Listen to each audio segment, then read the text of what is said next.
Hai, apa kabar semuanya saudara? Sebuah sukacita yang besar bagi saya bisa kembali datang menghampiri saudara, membawakan kabar baik sukacita demi nama Tuhan Yesus. Apa kabar semuanya saudara? Sedang apa nih? Sebelum memulai apapun, mari mulai segala sesuatu bersama dengan Tuhan. Karena apa yang kita mulai bersama dengan Tuhan akan kita akhiri dengan kemenangan. Bersama-sama tundukkan kepalamu, kita bersatu dalam doa. Bapak yang baik, Bapak yang kami kenal dalam nama Tuhan Yesus. Kami siapkan hati kami untuk sambut kebenaran firman Tuhan. Pakai hamba-Mu untuk boleh menjadi saluran berkat. Dan bibir perkataannya diurapi dari surga. Kata kalimat yang keluar, nama Yesus saja dipermuliakan. Di dalam nama Tuhan Yesus. Amin. Kita akan sama-sama membahas sebuah tema, langkah memulai perubahan. Sebuah kutipan yang menarik mengatakan new mindset, new result. Atau pola pikir yang baru akan memulai hasil yang baru. Perubahan itu melakukan sesuatu yang baru, yang berbeda dari biasanya. Belum tentu mudah, bahkan mungkin seringkali sulit, bahkan butuh motivasi yang kuat di awal, tengah, sampai dengan yang akhir. Namun apakah motivasi cukup? Pastinya enggak. Kita perlu membuat rencana dan strategi.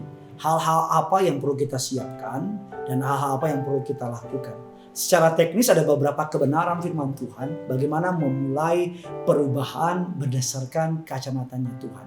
Yang pertama, awali dengan perubahan pola pikir. Kita harus mengetahui bahwa perbuatan kita adalah muara akhir dari pikiran kita. Sebelum ingin mengubah perbuatan, tingkah laku, action, karakter kita, yang pertama perlu diubah adalah pola pikir kita. Tahukah Anda bahwa perubahan perilaku tanpa berubahnya pola pikir akan menghambat usaha saudara? Sebuah data menunjukkan bahwa 80% orang yang membuat sebuah resolusi, sebuah rencana berakhir dengan kegagalan. Mengapa? Karena mereka hanya membuat sebuah action tanpa mengubah dari pusat komando. Jadi dari mana kita harus berubah? Dari pikiran kita. Roma 12 ayat yang kedua mengatakan, janganlah kamu menjadi serupa dengan dunia ini, tapi berubahlah oleh pembaruan budimu, sehingga kamu dapat membedakan manakah kehendak Allah, apa yang baik, yang berkenan kepada Allah, dan yang sempurna. Mari kita melihat ke dalam diri kita sendiri. Adakah pola pikir yang perlu diperbaiki? Adakah pola pikir yang salah? Adakah konsep kepercayaan yang salah? Adakah pola pikir dunia telah merasuk ke dalam pola pikir kita anak Tuhan? Dan mengakibatkan kita menjadi rendah diri, tidak percaya diri, bahkan cenderung takut menatap masa depan. Mari isi pikiran kita dengan pikiran Kristus, isi dengan firman Tuhan. Jikalau pola pikir Anda berubah, pasti perkataanmu berubah, perbuatanmu berubah, masa depanmu pasti berubah. Dan yang kedua, langkah teknis apa untuk dapat memulai sebuah perubahan? Yang kedua adalah fokus pada satu prioritas. Suatu hari saya membaca sebuah goals dari seorang anak muda, dari seorang tokoh yang ternama. Goalsnya terlalu banyak, terlalu luas, bahkan sampai jadinya kemana-mana. Tuhan mau saudara dan saya memfokuskan kepada satu hal. Fokus pada satu prioritas dulu, baru mengikuti yang lain. Firman Allah mengatakan 2 Timotius 2 ayat yang keempat, seorang prajurit yang sedang berjuang tidak memusingkan dirinya dengan soal-soal penghidupan, supaya dengan demikian ia berkenan kepada komandannya. Paulus mengatakan berpesan kepada Timotius untuk berfokus kepada hal-hal yang penting, seperti seorang tentara yang hanya menjalankan perintah atasannya. Mungkin saudara punya beberapa target. Anda rindu pengen ubah ini, misalnya saudara ingin rubah perut saudara, ingin ubah bla bla bla bla. Fokus kepada satu hal. Saran saya yang paling terpenting pertama adalah fokus dulu sama Tuhan. Deketin dulu sama Tuhan. Bangun hubungan dulu yang intim sama Tuhan. Menggali lebih dalam, bukan keluar, tapi ke dalam. Kenali Tuhan, maka otomatis kita akan mengenali diri kita sendiri. Cara yang ketiga, bagaimana untuk saudara dan saya bisa melakukan sebuah perubahan. Langkah memulai sebuah perubahan. Yang pertama dikatakan memulai dengan mengubah perubahan pola pikir. Yang kedua, fokus pada satu prioritas. Dan yang ketiga, dikatakan saudara tetap optimis. Tetap optimis. Firman Allah Galatia 6 ayat yang ke-9, janganlah kita jemu-jemu berbuat baik. Karena apabila sudah datang waktunya, kita akan menuai jika kita tidak menjadi lemah.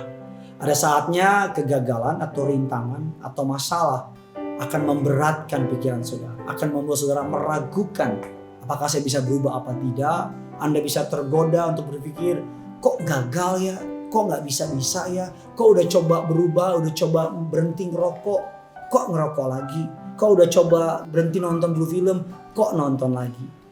Percaya, optimis, janganlah jemu-jemu berbuat baik. Tidak peduli berapa lama proses yang saudara dan saya alami, kalau kita memelihara iman, memelihara optimisme kita, bahwa kelak kita akan berhasil, jaga api harapanmu, jaga imanmu, maka pelan tapi pasti saudara akan mencapai target saudara. Yang berikutnya, yang keempat atau yang terakhir adalah carilah mentor. Dikatakan firman Allah mengatakan jalan orang bodoh lurus dalam anggapannya sendiri. Tapi siapa mendengarkan nasihat, ia menjadi bijak. Seseorang seringkali berpikir bisa melakukan perubahan tanpa campur tangan orang lain. Saudara dan saya memang Tuhan mau menolong, mau memampukan saudara. Tapi Tuhan hendak kita ada dalam sebuah komunitas. Mari cari orang-orang beriman, cari kakak-kakak rohani, cari hamba Tuhan, cari anak-anak Tuhan untuk sama-sama mencapai target itu. Sebagai hamba Tuhan, mungkin saudara punya target untuk bisa makin dekat sama Tuhan. Ubah pola pikir yang pertama, bagaimana mengubahnya? Oh, Tuhan lebih penting dari segalanya. Bangun pagi harus baca firman. Ubah pola pikir dulu. Karena kalau pola pikirnya udah benar, maka bangun pagi engkau akan cari firman. Setelah ubah pola pikir, saudara dan saya fokus. Apa fokusnya? Sama Tuhan. Setelah fokus sama Tuhan, tetap optimis. Lakukan terus berulang kali sampai menjadi sebuah kebiasaan. Setelah itu cari mentor. Cari orang di sekitar untuk mendukung dan bisa mendukung apa yang menjadi keinginan saudara dan saya. Dan yang terakhir adalah do it. Lakukan. Bergerak. Lakukan apa yang saudara bisa lakukan. Segeralah berubah. Sebelum perubahan memaksa saudara untuk berubah.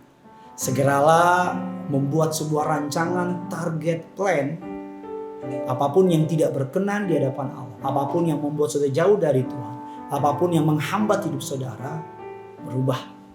Memulai perubahan dengan benar. Saya berdoa agar ini boleh menjadi sebuah guideline. Sebuah rujukan. Sebuah pengingat. Bahwa saudara dan saya masih diberi kesempatan. Untuk living a better life. Untuk hidup yang jauh lebih baik. Dengan cara apa? Mengalami perubahan. Dengan langkah-langkah yang sudah saya sampaikan tadi. Saya berdoa agar firman Tuhan ini boleh menjadi kekuatan bagi saudara dan saya. Firman Tuhan ini boleh menjadi damai sejahtera. Boleh menjadi sumber inspirasi. Dan akhirnya nama Tuhan Yesus Kristus yang dipermuliakan. Jangan lupa like, jangan lupa komen, jangan lupa subscribe. Karena yang punya surga, crazy in love with you. Mari sama-sama kita datang sama Tuhan. Haleluya. Mari sama-sama kita datang sama Tuhan. Kami datang padamu Tuhan. Haleluya. Bagaikan bejana siap dibentuk, demikian hidupku di tanganmu. Dengan urapan kuasa rohmu, ku dibaharui selalu. Jadikan ku Allah dalam rumahmu. Inilah hidupku di tanganmu. Dengan urapan kuasa rohmu, ku dibaharui selalu.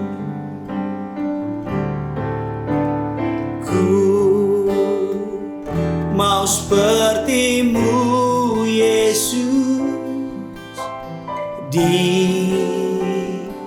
sempurnakan selalu dalam segenap jalanku,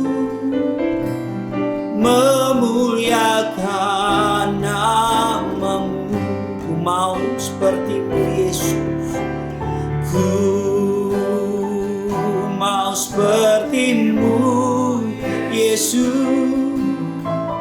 disempurnakan selalu dalam segenap jalanku, memuliakan nama-Mu. Ku mau seperti-Mu Yesus, ku mau seperti-Mu Yesus, disempurnakan selalu dalam segenap jalanku, memuliakan nama-Mu, memuliakan nama-Mu, memuliakan nama-Mu.